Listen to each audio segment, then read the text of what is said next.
Magandang umaga sa inyong lahat. Ngayon ay Lunes at nandito tayo ngayon sa ating mini farm.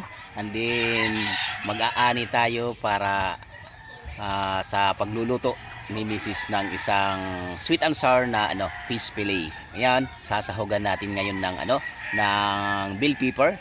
Ayan, yung bell pepper na isasahog natin ay dito mismo manggagaling sa ating mga tanim. Kaya fresh na fresh. Kaya umpisa na natin.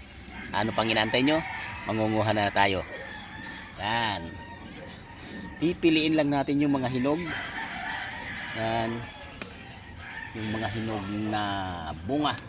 Yan. Yan. Kukuha tayo. Yan.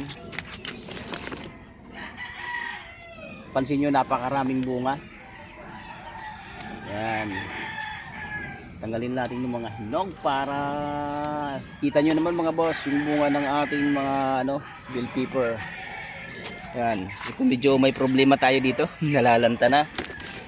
Yan, kukuha lang tayo ng medyo hinog. Ito. Yan. Dito tayo. Yan, dito tayo sa yan, may hinog dito. Kunin natin. Ito, napakaraming bunga. Grabe mumunga. Ito. Ayan, ito yung ating organic na ito yung ating organic na bell pepper. Nagbunga na yung ating pinaghirapan. Yeah, ito.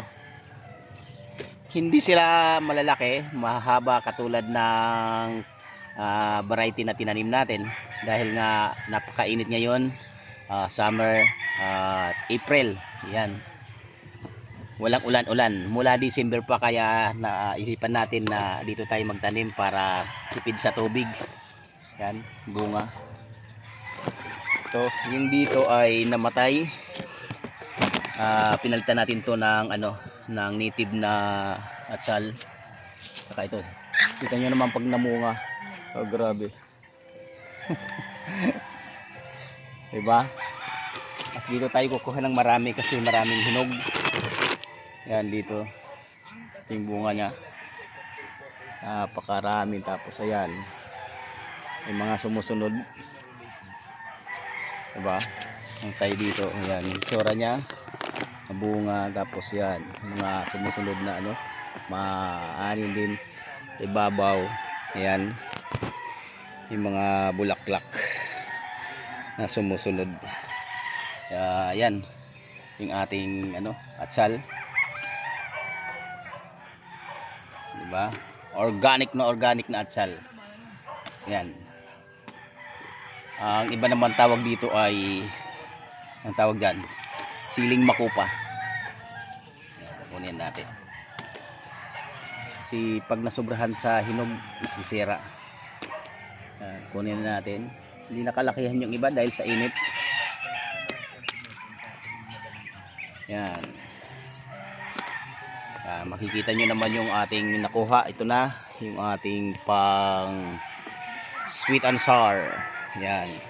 Pero yan, pakita ko ulit sa inyo ang mga natin, atsal. Yan. Napakarami pang bunga na makukuha tayo. Sunod. Yan. Wow. Yan. Ito, daming bulaklak.